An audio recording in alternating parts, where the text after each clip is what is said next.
नमस्कार दोस्तों, मैं अब्दुल करीम वीएस क्लासेस के ऑनलाइन प्लेटफॉर्म में आप सभी का स्वागत करता हूं, जहां पर आज हम पढ़ेंगे मध्य प्रदेश के सामान्य परिचय को। इसके पहले मैं आपको बताना चाहूँगा कि ये जो हमारी सीरीज शुरू की गई है, इसमें आपको टॉपिक वाइज मध्य प्रदेश को संपूर्ण रूप से कंप्लीट कराया जाएगा। मैं आशा करता हूँ कि आप इस सीरीज़ को सपोर्ट करेंगे, आप इस वीडियो को अपने दोस्तों को अधिक से अधिक शेयर करें, इसे लाइक करें, जिससे कि अधिक से अधिक लोगों तक ये वीडियो पहुंच सके। आइए हम अपनी क्लास की शुरुआत करते हैं। हम देखेंगे मध्य प्रदेश की भौगोलिक स्थिति को। देखिए, सबसे पहले हम बनाएंगे अपने प्यारे मध्य प्रदेश को, और आप भी अपने घर पर मल्टीपल टाइम्स इस मध्य प्रदेश के नक्शे को बनाने की कोशिश करें, जिससे आप इसमें कमांड ला सकें।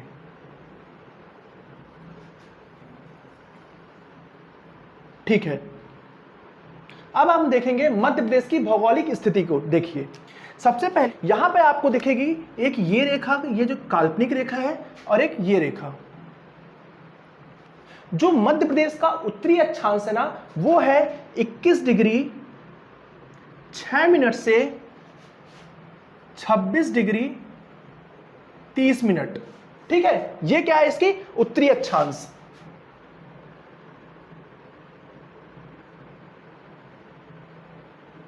उत्तरी अक्षांशीय स्थिति। ठीक है,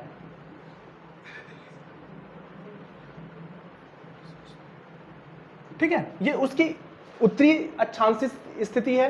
अब हम देखेंगे पूर्वी देशांतर में इसकी क्या स्थिति है। ठीक है, यहां देखेंगे सबसे पहले हम एक ये रेखा खींचेगी और एक ये रेखा खींचेगी।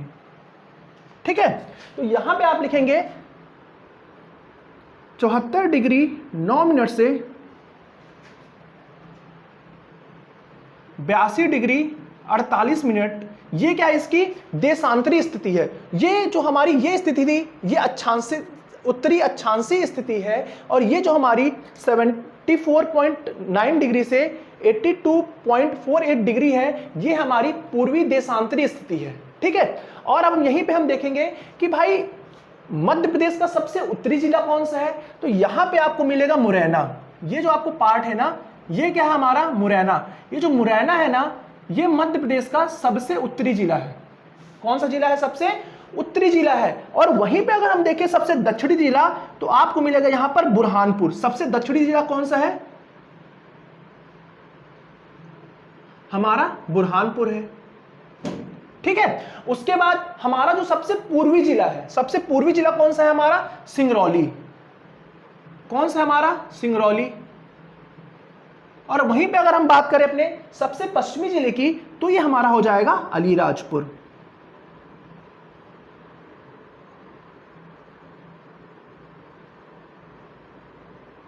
ठीक है, तो इस तरीके से हमने क्या देखा? मध्य प्रदेश की भौगोलिक स्थिति को देखा, अक्षांशीय स्थिति को देखा। ठीक है, और हमने ये भी देखा कि भाई सबसे पूर्वी जिला कौन सा और पश्चिमी जिला कौन सा है। ठीक है, अब हम देखते हैं इसके क्षेत्रफल को। मध्य प्रदेश का क्षेत्रफल कितना है?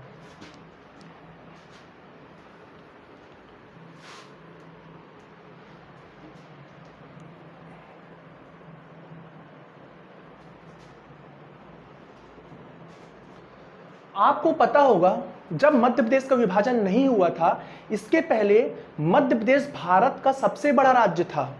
पर 1 नवंबर 2000 को जब मध्य प्रदेश से छत्तीसगढ़ का विभाजन हुआ, तो इसका जो क्षेत्रफल है वो वर्तमान समय में हो गया 3,08,252, जो वर्तमान समय में ये दूसरा सबसे बड़ा राज्य है।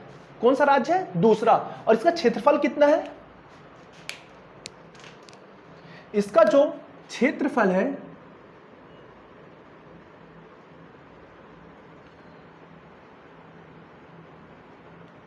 3,08,252। ठीक है, जो कि दूसरे नंबर में आता है। अब ये पहला राज्य कौन सा है क्षेत्रफल की दृष्टि से? सबसे बड़ा राजस्थान। और ये किस नंबर पे है? सेकंड स्टेट, सेकंड नंबर पे, सेकंड नंबर में। ठीक है, ये आपको याद रखना है। अब थोड़ा हम अब देखेंगे इसका विस्तार, कि भाई मध्य प्रदेश का विस्तार कितना है।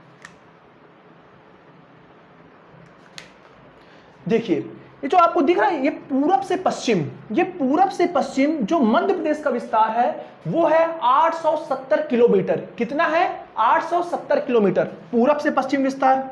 समझ में आया? जी सर, हमको तो समझ में आ गया। पूरब से पश्चिम विस्तार कितना है? 870 किलोमीटर। वहीं पे अगर हम बात करें उत्तर से दक्षिण की, किसकी? उत्तर से दक्षिण की, ये एक लाइन देख लेते हैं। तो उत्तर से दक्षिण में कितना इसका? 605 किलोमीटर। ठीक है, कितना है? 605 किलोमीटर। ठीक है, तो हमने क्या देखा? मध्य प्रदेश का क्षेत्रफल देखा, उसके बाद हमने क्या देखा? पूरब से पश्चिम विस्तार देखा, और उसके बाद हमने उत्तर से दक्षिण इसके विस्तार को देखा। यहां तक की कहानी आपको समझ में आई? अब हम चलते हैं आगे।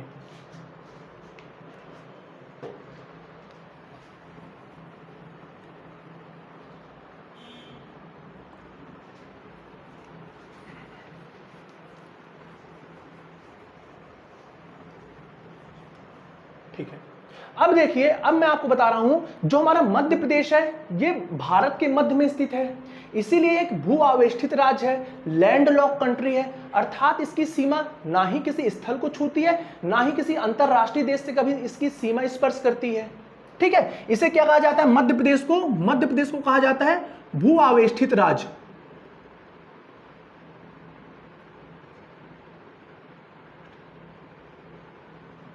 ठीक है, या फिर लैंडलॉक कंट्री। ठीक है, अब चलते हैं आगे।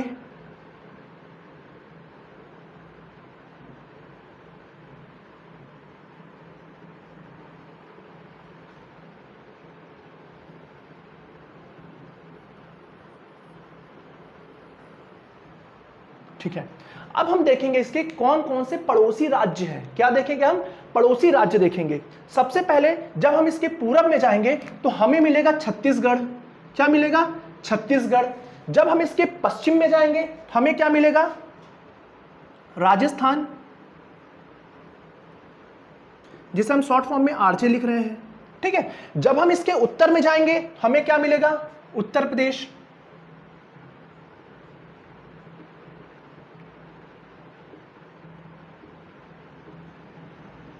ठीक है, जब हम इसके दक्षिण में जाएंगे तो हमें क्या मिलेगा? महाराष्ट्र।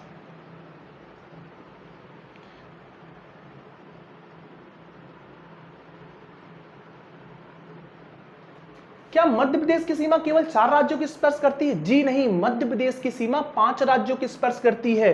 जब आप इसके दक्षिण पश्चिम में आएंगे तो इस वाले क्षेत्र में यहां पे आपको थोड़ा सा यहां पे मिलेगा गुजरात। क्या मिलेगा? गुजरात।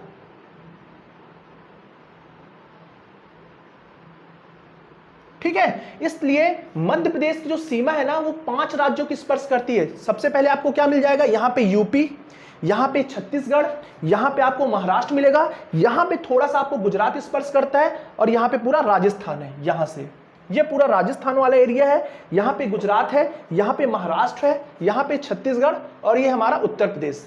ठीक है, यहां तक की कहानी हमारी क्लियर हुई। अब हम चलते हैं आगे। आपको मैंने एक बात अभी थोड़ी देर पहले बताई थी, जो हमारा भारत है ना उसके मध्य से कौन सी रेखा गुजर रही है? कर्क रेखा। उसी तरीके से मध्य प्रदेश के, जिस तरीके से भारत के मध्य से कर्क रेखा गुजरती है 8 राज्यों से, उसी तरीके से मध्य प्रदेश के भी 14 जिलों से, कितने जिलों से? 14 जिलों से कर्क रेखा गुजरती है। और जो एक कर्क रेखा है ना, मध्य प्रदेश की जलवायु को उष्णकटिबंधीय मानसूनी जलवायु प्रदान करती है। कैसी जलवायु होती है? उष्णकटिबंधीय मानसूनी जलवायु। ठीक है, ये कर्क रेखा मैं बना रहा हूं। ये कौन सी रेखा है? कर्क रेखा। और यही कर्क रेखा मध्य प्रदेश की जलवायु को कौन सा रूप प्रदान करती है? उष्णकटिबंधीय मानसूनी जलवायु।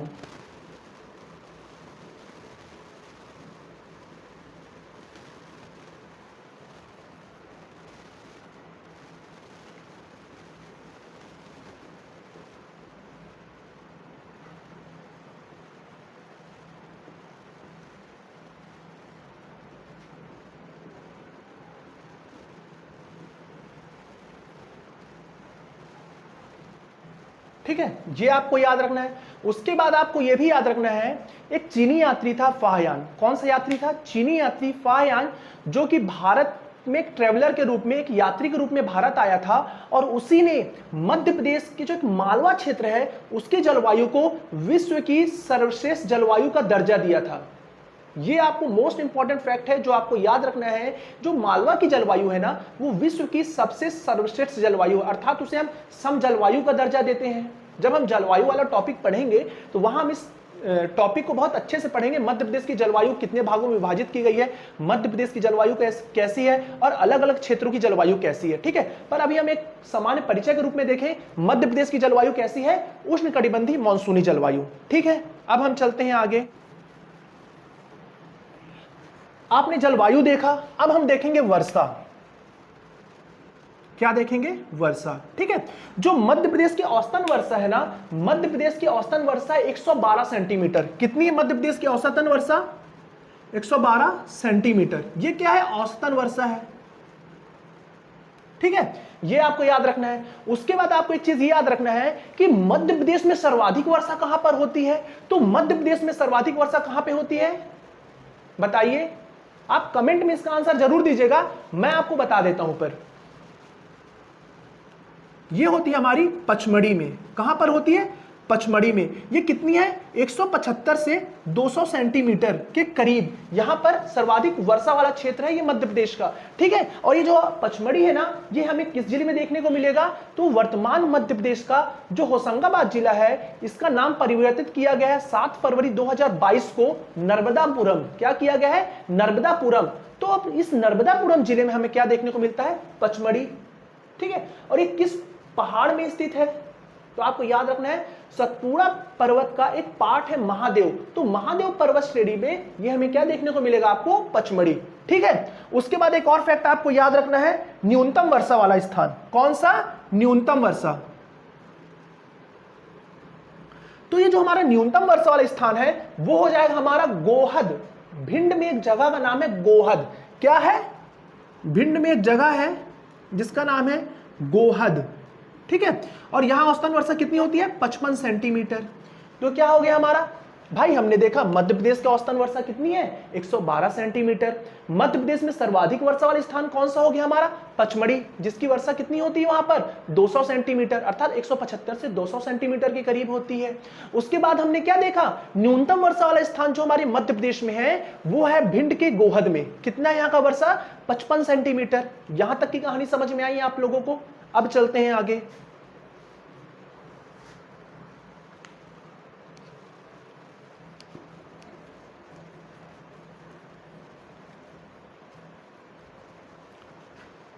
अब हम देखेंगे थोड़ा सा इसका प्रशासनिक विभाजन। कौन सा विभाजन? प्रशासनिक विभाजन।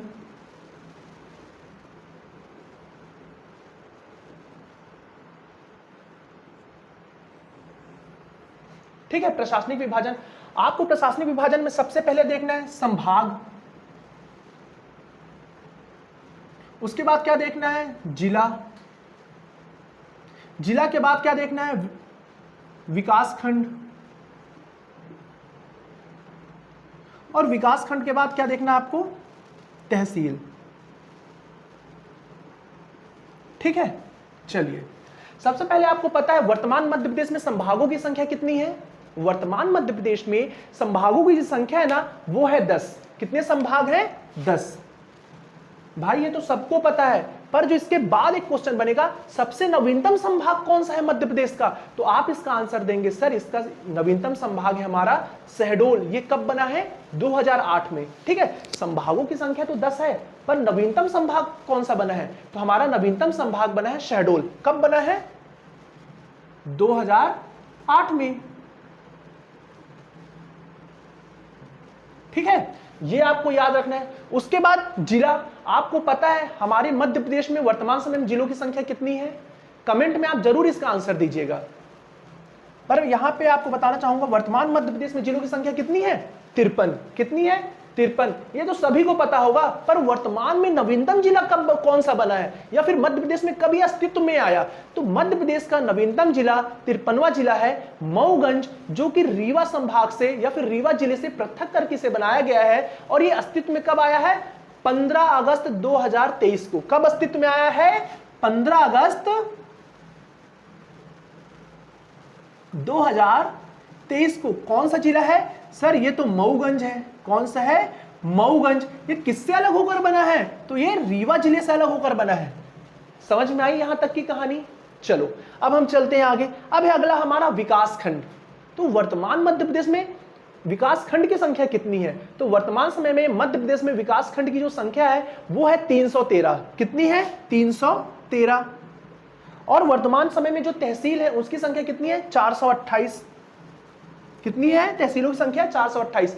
मैं आपको बताना चाहूंगा अभी हमारा एक नया जो जिला बना है मऊगंज, हो सकता है उससे जिलों की जो तहसीलों की जो संख्या है उसमें परिवर्तन आए, पर भी वर्तमान समय जो मार्केट में जितनी भी बुक्स उपलब्ध है उसमें यही डाटा दिया हुआ है। इसलिए आप थोड़ा सा यहाँ पे एक बार देख लीजिएगा इस डाटा को। 428 वर्तमान समय में जितनी भी बुक्स हैं वो यही डाटा बता रही है, पर हो सकता है वर्तमान समय में अभी एक नया जिला बना है उसमें, और जो जिले हैं उसमें जो तहसीलें उसमें 3 है तहसीलों की संख्या, तो हो सकता है यहाँ पे कुछ परिवर्तन आपको देखने को मिले। ठीक है, तो यहाँ से क्या हमारा कंप्लीट होता है? प्रशासनिक विभाजन जो मध्य प्रदेश का है वो कुछ इस तरीके से है। ठीक है, जो कि महत्वपूर्ण है आपको एक सामान्य जानकारी के लिए, क्योंकि आप इस क्लास को आप सिर्फ एक स्टूडेंट के नजरिए से ना देखें, इस क्लास को आप एक मध्य प्रदेश के सामान्य नागरिक की हैसियत से भी देख सकते हैं कि आप मध्य प्रदेश के नागरिक होने के नाते आपको ये सामान्य सी जानकारी मध्य प्रदेश के बारे में क्या होनी चाहिए? पता होनी चाहिए। ठीक है।